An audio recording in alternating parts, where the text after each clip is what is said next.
Hello प्यारे बच्चों, आज मैं लेके आई हूँ यूपी ट्रिपल एससी पेड की क्लास, जिसमें कुछ महत्वपूर्ण क्वेश्चन आंसर मैं आपको कराऊंगी।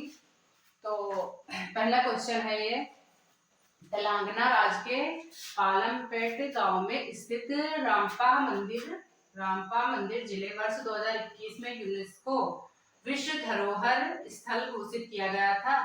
जो ये रामपा मंदिर है, इसको 2021 में विश्व धरोहर मतलब स्थित स्थल को घोषित किया गया था विश्व धरोहर के नाम से। तो ये जो है किसके मतलब शासनकाल में हुआ था, किस राजवंश के शासनकाल में ये मंदिर बना था। मतलब विश्व धरोहर तो ये 2021 में घोषित किया गया, लेकिन ये बना किसके शासनकाल में था। तो ये जो है ये काकतीय है, इनके शासनकाल में बना था, काकतीय के शासनकाल में बना था। बच्चों, इस मंदिर का निर्माण 13वीं शताब्दी में काकतीय राजा गणपति देव के सेनापति रचेरला सेनापति रुद्राया ने करवाया था। जो गणपति देव के सेनापति थे रचेरेला, उनके सेनापति जो थे उनका नाम था जो है रुद्रया। उन्होंने मतलब इसका निर्माण कराया था। मंदिर का पिरामिड नुमा विमान इस मंदिर का प्रमुख विशेषता है। जो है मतलब इसका जो वो बना हुआ है विमान, वो पिरामिड के आकार का बना है। कैसा बना है? पिरामिड के आकार का बना हुआ है। तो ये था पहला क्वेश्चन के मॉडर्न हिस्ट्री के क्वेश्चन है, आधुनिक इतिहास के 5th क्वेश्चन। उसके बाद में 5th में उसके कराऊंगी, क्या नाम है, अरे उसके ज्योग्राफी के, और 5th ही इसके कराऊंगी। अगला हो गया आपका, ये हो गया। दूसरा हो गया पिरुंगदाई कोकू। नाम सुना है आप लोगों ने कि नहीं सुना, मुझे नहीं पता। पिरुंगाई कोकू कोगू वेलीर द्वारा लिखित महाकाव्य कृति या भारत के निम्नलिखित में से किस साहित्य से संबंधित है? ये जो पेरुंगदाई कोकू वेलीर है, ये किसके द्वारा मतलब किस महाकाव्य कृति, मतलब किसकी, कौन से महाकाव्य की कृति है? महाकाव्य की कृति किसकी कृति है ये? तो ये कन्नड़ साहित्य की है कि तेलुगु साहित्य की है कि तमिल साहित्य की, मलयालम साहित्य की है? तो ये जो है तमिल साहित्य की है। मैं सारे क्वेश्चन मतलब आंसर ही लिख रही हूँ, बाकी ऑप्शन नहीं लिख रही हूँ। अगर आप लोग को नोट क्या समझ लीजिए बस। तमिल साहित्य की ये जो है मतलब महाकाव्य, ये कहाँ से लिखा गया है? तमिल साहित्य से। ये आंसर हो गया आपका। ठीक है, ये क्वेश्चन था। अगला, ये दूसरा क्वेश्चन था। अगला तीसरा क्वेश्चन आपका हो गया, इसके बारे में जो है, यह कृति मतलब संगम काल की साहित्यिक परंपरा का हिस्सा है। किसकी है? संगम काल की पारंपरिक जो है, संगम काल की साहित्यिक परंपरा का हिस्सा है। संगम काल की साहित्यिक परंपरा का हिस्सा है यह कृति, साहित्यिक परंपरा का हिस्सा है ये। ठीक है, अगला क्वेश्चन आपका तीसरा क्वेश्चन होगा, जो है स्वतंत्र भारत में उत्खनन किया गया पहला हड़प्पा स्थल निम्नलिखित में से कौन सा था? जो मतलब स्वतंत्र भारत है उसमें जो है पहला उत्खनन हड़प्पा स्थल, स्वतंत्र भारत में पहला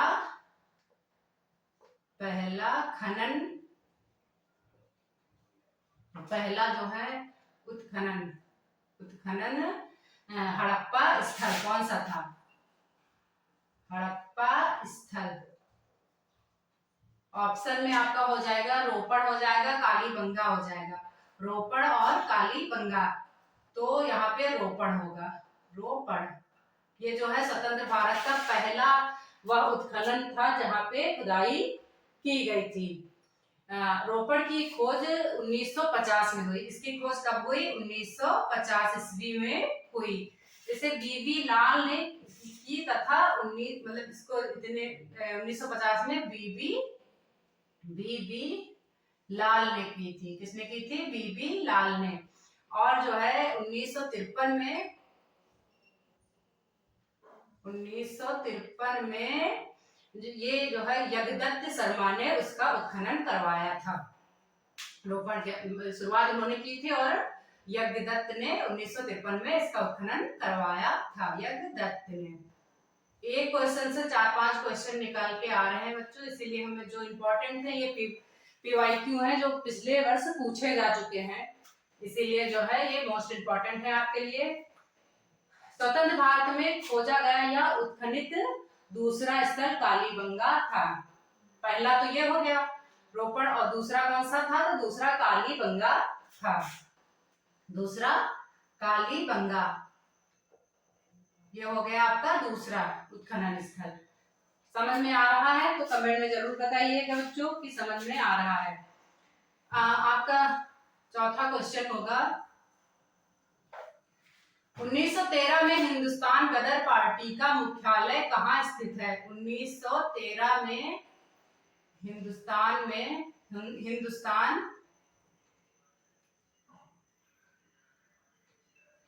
हिंदुस्तान गदर पार्टी का मुख्यालय, जो गदर पार्टी थी उसका मुख्यालय कहाँ स्थित है? का मुख्यालय कहाँ पे स्थित है? तो आंसर होगा कलकत्ता, दिल्ली, सैन फ्रांसिस्को और लाहौर। क्वेश्चन ये है, आंसर में आप लोग बताइए। इसका आंसर हो जाएगा सैन फ्रांसिस्को।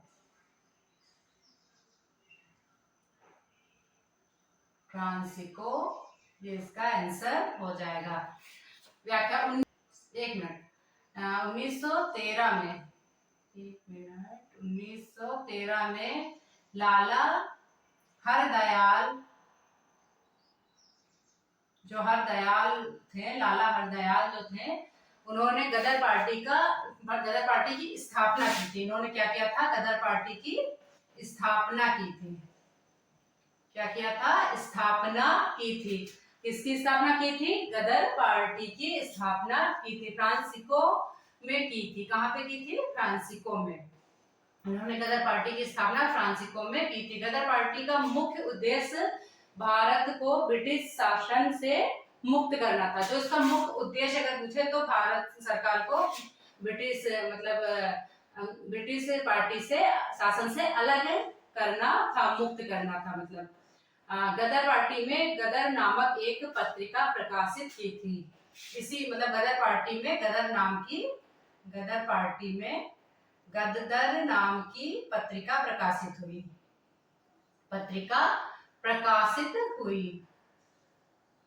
प्रकाशित हुई। ठीक है, गदर नाम की इसमें जो था क्या नाम है। अगला क्वेश्चन कितने हो गए? 4 क्वेश्चन हो गए आपके। 5th क्वेश्चन, 5वां क्वेश्चन आपका है। 5वां क्वेश्चन है, निम्नलिखित में से किस सेना की ताकत छापामार गोरिल्ला रणनीति थी? मतलब जो कई सेनाएं थी तो उसमें से जो है ताकत छापामार गोरिल्ला की रणनीति थी। तो मतलब जैसे कि हो गया मराठा हो गया, ब्रिटिश हो गया, मुगल हो गया, नायक हो गया। तो ये छापामार जो रणनीति थी ये किसकी थी?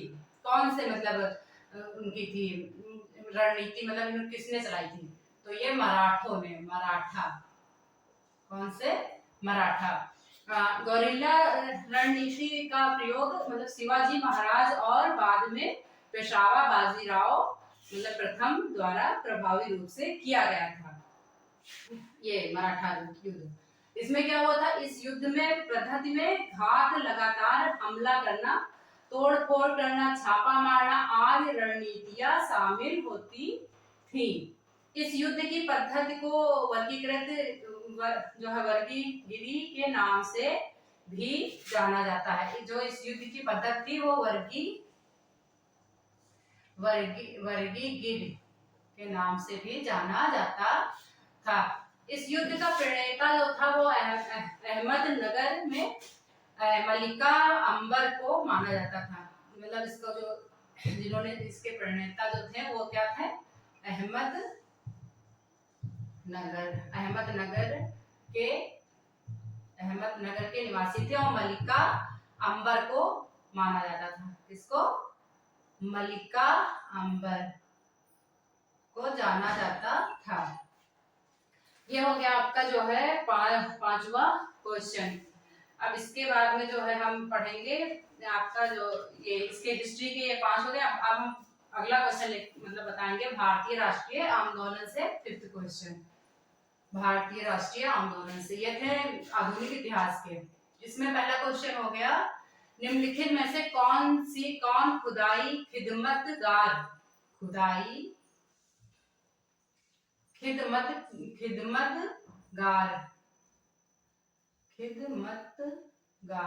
पूरा क्वेश्चन नहीं लिखती हूँ बच्चों, क्योंकि टाइम आपका हम बर्बाद नहीं करना चाहते। एग्जाम बहुत करीब है। जो भी क्वेश्चन मिल रहे हैं, जो भी इम्पोर्टेंट है, उनको आप लोग मतलब याद कर लीजिए या फिर समझ लीजिए। खुदाई खिदमतगार का संस्थापक था और जिसे बादशाह खान के नाम से भी जाना जाता था। किसके नाम से? बादशाह खान के नाम से भी जाना जाता था। बादशाह खान के नाम से भी जाना जाता था। कौन था वो थे खान अब्दुल गफ्फार खान। आंसर होगा खान अब्दुल गफ्फार